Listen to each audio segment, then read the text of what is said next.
Hello, welcome back to my YouTube channel. ഞാനിന്ന് ദുബായിൽ പോവുകയാണ്. അപ്പോൾ അതിൻ്റെ ഒരു വീഡിയോ നിങ്ങളെ കൂടെ കാണിക്കാമെന്ന് കരുതി. നാട്ടിൽ വന്നിട്ട് ഇപ്പോൾ 6 മാസമായിട്ടോ. നാട്ടിൽ വരാൻ തന്നെ റീസൺ എന്ന് പറഞ്ഞാൽ എനിക്ക് ചെറുതായിട്ട് ഇങ്ങനെ കഫക്കെട്ടിൻ്റെ ഒക്കെ ഇഷ്യൂ ഉണ്ടായിരുന്നു, നല്ല അലർജി ഉണ്ടായിരുന്നു. അപ്പോൾ അതുകൊണ്ടാണ് നാട്ടിൽ വന്നത്. അപ്പോൾ ഇപ്പോൾ ഞാൻ ദുബായിലെത്തി. ഇവിടെ നിന്നാണ് ഞാൻ വോയിസ് ഓവർ ചെയ്യുന്നത്. പക്ഷേ ഇപ്പോൾ എനിക്ക് ചെറുതായിട്ട് ഇവിടെ ക്ലൈമറ്റ് ചേഞ്ചൊക്കെ വന്നപ്പോൾ ചെറുതായിട്ടൊരു കഫക്കെട്ടിൻ്റെ പോലെ ഉണ്ട്. അതാണ് സൗണ്ട് ഇതുപോലെ ഇരിക്കുന്നത് കേട്ടോ. എനിക്ക് നാട്ടിലെ ക്ലൈമറ്റ് ഓക്കെയാണ് കേട്ടോ. പക്ഷെ ദുബായ് വരുന്ന സമയത്ത് ഇവിടെ ചൂടാകുമ്പോൾ ഭയങ്കര ചൂടാണ്, തണുപ്പാവുന്ന സമയത്ത് ഭയങ്കര തണുപ്പുമാണ്. അപ്പോൾ അതുകൊണ്ട് തന്നെ എനിക്ക് ചില സമയത്ത് ഇങ്ങനെ അലർജിയുടെയും അതുപോലെ കഫക്കെട്ടിൻ്റെ ഒക്കെ ഇഷ്യൂസൊക്കെ നന്നായിട്ട് വരാറുണ്ട്. 6 മാസം പെട്ടെന്ന് തീർന്ന പോലെ ഉണ്ടായിരുന്നു കേട്ടോ. ഞാൻ അധികം ഫ്രണ്ട്സിനെ ഒന്നും മീറ്റ് ചെയ്തിട്ടില്ല. കോളേജിലെ 2-3 ഫ്രണ്ട്സിനെ മാത്രമേ കണ്ടിട്ടുള്ളൂ, ബാക്കി ആരെയും കണ്ടിട്ടില്ല. ഞാനിപ്പോൾ ഈ വീഡിയോ ഇടുന്ന സമയത്തായിരിക്കും ദുബായിൽ എത്തിയതൊക്കെ എല്ലാവരും അറിയുന്നുണ്ടാവുക, അല്ലെങ്കിൽ സ്റ്റാറ്റസ് കണ്ടിട്ടൊക്കെ ആയിരിക്കും അറിയുന്നുണ്ടാവുക. ഞാൻ ഒറ്റയ്ക്കാണ് പോകുന്നത്. അതുകൊണ്ട് തന്നെ ഒരുപാട് ലിമിറ്റേഷൻസ് ഉണ്ടായിരുന്നു കേട്ടോ എനിക്ക് വീഡിയോ എടുക്കാൻ. എൻ്റെ ഹാൻഡ് ലഗേജ് 7 kg ഉണ്ടായിരുന്നു. അപ്പോൾ അതെല്ലാം കൂടെ ഏറ്റി വലിച്ച് പോകുമ്പോൾ ഭയങ്കര ബുദ്ധിമുട്ടായിരുന്നു. ഒരാളൂടെ ഉണ്ടെങ്കിൽ നമുക്ക് സുഖമായിരുന്നു വീഡിയോ ഒക്കെ എടുത്തുതരാൻ. എനിക്ക് ഒറ്റയ്ക്ക് പോകുന്നതുകൊണ്ട് അങ്ങനെ ടെൻഷനോ കാര്യമൊന്നും ഉണ്ടാവാറൊന്നുമില്ല. പക്ഷേ ചെറിയ ചെറിയ കൺഫ്യൂഷൻസ് ഒക്കെ ഉണ്ടാവാറുണ്ട് കേട്ടോ. എൻ്റെ ഫാമിലിയിൽ ഇങ്ങനെ പുറത്ത് പോയിട്ട് വർക്ക് ചെയ്യുന്നവരൊന്നുമില്ല, നാട്ടിൽ തന്നെ സ്ഥിരമായിട്ട് വർക്ക് ചെയ്യുന്നവരാണ് ഉള്ളത്.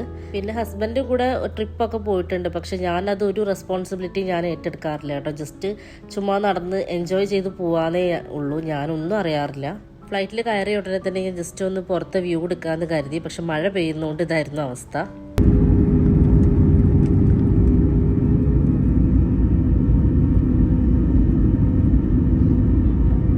ഫ്ലൈറ്റിൽ കയറി കഴിഞ്ഞാൽ ആകെയുള്ള എൻ്റർടൈൻമെൻറ്റ് എന്ന് പറഞ്ഞാൽ ഫുഡാണ് കേട്ടോ.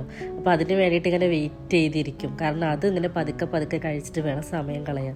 ചിക്കൻ ടിക്ക സാൻഡ്വിച്ചും അതുപോലെ കൊക്കോക്കോള ആയിരുന്നു കേട്ടോ കിട്ടിയിട്ടുണ്ടായിരുന്നത്. ഞാൻ വീട്ടിൽ നിന്ന് അധികം ഫുഡൊന്നും കഴിച്ചിട്ടുണ്ടായിരുന്നില്ല, ഭയങ്കര ബിസി ആയിരുന്നു. മാത്രമല്ല എനിക്ക് എയർപോർട്ടിൽ നിന്ന് ചെറിയൊരു പണി കിട്ടിയിട്ടുണ്ടായിരുന്നു. എൻ്റെ ചേച്ചി എനിക്കൊരു ഗിഫ്റ്റ് തന്നിട്ടുണ്ടായിരുന്നു. അപ്പോൾ അതിൻ്റെ അകത്ത് ചെറിയൊരു ബാറ്ററി ഉണ്ടായിരുന്നു, ഞാനത് ഓർത്തുണ്ടായിരുന്നില്ല. അപ്പോൾ അത് ലഗേജിനകത്ത് കുടുങ്ങിപ്പോയി.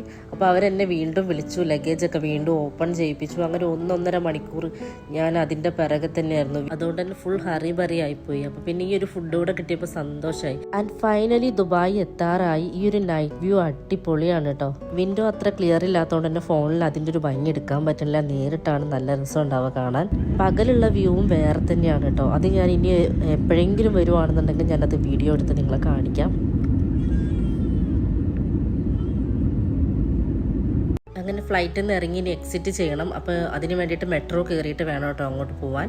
അപ്പോൾ മെട്രോ വെയിറ്റ് ചെയ്തുകൊണ്ടിരിക്കുകയായിരുന്നു. ഇപ്പോൾ സമയം 1 മണിയാണ് കേട്ടോ ദുബായിൽ. നാട്ടിലെ ടൈം എന്ന് പറയുന്നത് 2:30 ആ സമയത്താണ് ഞാൻ എത്തിയത്. പുറത്തിറങ്ങിയപ്പോഴാണെങ്കിൽ ഭയങ്കര ചൂടെന്നൊക്കെ പറഞ്ഞു കഴിഞ്ഞാൽ പെട്ടെന്ന് അങ്ങ് വിയർക്കും. നാട്ടിലാണെങ്കിൽ നല്ല മഴയും, എനിക്ക് അങ്ങോട്ട് ആക്സെപ്റ്റ് ചെയ്യാൻ പറ്റുന്നുണ്ടായിരുന്നില്ല. റൂമിൽ ലഗേജൊക്കെ വെച്ചിട്ട് ഞങ്ങൾ നേരെ ഇക്കായിസിലേക്ക് പോയി. പൊറോട്ടയും ബീഫിൻ്റെ ഒരു കറിയും കേട്ടോ കഴിച്ചത്. രാത്രി ഒരു 2:30 ആയി കാണും കേട്ടോ ദുബായ് ടൈം. ആ സമയത്താണ് പോയത്. കരാമ ആയതുകൊണ്ട് തന്നെ എപ്പോൾ വേണമെങ്കിലും നമുക്ക് ഫുഡ് കിട്ടുമല്ലോ. നല്ല ക്ഷീണം ഉണ്ടായിരുന്നു, നല്ല വിശപ്പുണ്ടായിരുന്നു. ഫുഡ് കഴിച്ചിട്ട് നേരെ പോയി കിടന്നുറങ്ങി. നെക്സ്റ്റ് ഡേ ഞാനൊരു 7 മണി ആയപ്പോൾ തന്നെ എഴുന്നേറ്റ് കേട്ടോ. വേറൊന്നും കൊണ്ടല്ല, എനിക്ക് റൂം ക്ലീൻ ചെയ്യാനുണ്ടായിരുന്നു. അപ്പോൾ ഞാൻ നേരെ പോയത് മുരുകൻ സ്റ്റോറിലാണ്. റൂമിൻ്റെ അടുത്ത് തന്നെയുള്ള ഒരു ഷോപ്പാണ് കേട്ടോ. ഈ ഒരു ഷോപ്പിൻ്റെ ഉള്ളിൽ ഓൾമോസ്റ്റ് നമുക്ക് വേണ്ട എല്ലാ സാധനങ്ങളും കിട്ടും. ഞാൻ അവിടുന്ന് 2 ദിർഹത്തിന് കുറച്ച് ഫ്ലവേഴ്സ് വാങ്ങിച്ചു, അതുപോലെ മുല്ലപ്പൂ വാങ്ങിച്ചു, പിന്നെ ചന്ദനത്തിരി, ഇങ്ങനെ ഫ്രാഗ്രൻസിന് വേണ്ടിയുള്ള കുറച്ച് സാധനങ്ങളൊക്കെ വാങ്ങിച്ചു. ഈ ഒരു ഷോപ്പിൻ്റെ ഉള്ളിൽ കയറിയാൽ തന്നെ നല്ല അടിപൊളി ഫ്രാഗ്രൻസ് ആണ്. നമുക്ക് ഭയങ്കര പോസിറ്റീവ് എനർജി തരുന്നൊരു സ്മെല്ലാണ് ഇതിൻ്റെ ഉള്ളിൽ ഉണ്ടാവുക. ഇതാണ് ഇപ്പോൾ റൂമിൻ്റെ അവസ്ഥ. ഞാനിപ്പോൾ ഇനി എവിടെ തുടങ്ങണം എന്നാണ് ചിന്തിച്ചുകൊണ്ടിരിക്കുന്നത്. ക്ലീനിങ്ങിൻ്റെ സമയത്ത് ഞാൻ മൂവി ഇട്ടിട്ടുണ്ടായിരുന്നു. 90s മൂവീസ് എനിക്കിപ്പോൾ കാണാൻ ഭയങ്കര ഇഷ്ടമാണ് കേട്ടോ. അതിനിടയ്ക്ക് ബ്രേക്ക്ഫാസ്റ്റും കഴിച്ചു. ഇടിയപ്പവും എഗ്ഗ് കറിയായിരുന്നു കേട്ടോ ഉണ്ടായിരുന്നത്. പുറത്തുനിന്ന് വാങ്ങിച്ചതാണ്, കാരണം ഒരുപാട് ജോലി ഉണ്ടായിരുന്നു. അപ്പോൾ പുറത്തുനിന്ന് വാങ്ങിച്ചിട്ടാണ് കഴിച്ചത്. കുക്കിംഗ് ഒന്നും പ്രോപ്പറായിട്ടും ഉണ്ടായിരുന്നില്ല. ഇന്നലത്തെ യാത്രാക്ഷീണവും ക്ലീനിങ്ങും എല്ലാം കൂടെ ആയിട്ട് ഞാൻ കുറച്ച് ടയേർഡായിരുന്നു കേട്ടോ. അതിനിടയ്ക്കാണ് ഞാൻ ന്യൂസ് കേട്ടുകൊണ്ടിരുന്നത്. നാട്ടിൽ നിന്ന് വന്ന സമയത്ത് തന്നെ ഇങ്ങനത്തെ ഒരു ന്യൂസ് കേട്ടപ്പോൾ ഭയങ്കര ടെൻഷനായിപ്പോയി കേട്ടോ. ഈവനിങ് ആയപ്പോൾ കുറച്ച് പണികളൊക്കെ തീർത്തു, ഇനിയും ബാക്കിയുണ്ട്. ഒറ്റ ദിവസം കൊണ്ടൊന്നും എന്തായാലും തീരില്ല. അപ്പോൾ പിന്നെ ജസ്റ്റ് ഫ്രഷ് ആയിട്ട് വന്നൊന്ന് വിളക്കൊക്കെ വെച്ചു. അപ്പോഴാണൊന്ന് സമാധാനമായത്. അതുവരെ ഭയങ്കര ഹറിബറിയായിരുന്നു. തൽക്കാലം ഞാൻ വൈൻഡപ്പ് ചെയ്യാൻ കേട്ടോ. ഇനി പുതിയ വിശേഷങ്ങളായിട്ട് അടുത്ത വീഡിയോയിലൊക്കെ വരാം. നിങ്ങൾക്ക് ചാനൽ ഇഷ്ടപ്പെട്ടുണ്ടെങ്കിൽ സബ്സ്ക്രൈബ് ചെയ്യുക. അപ്പോൾ താങ്ക്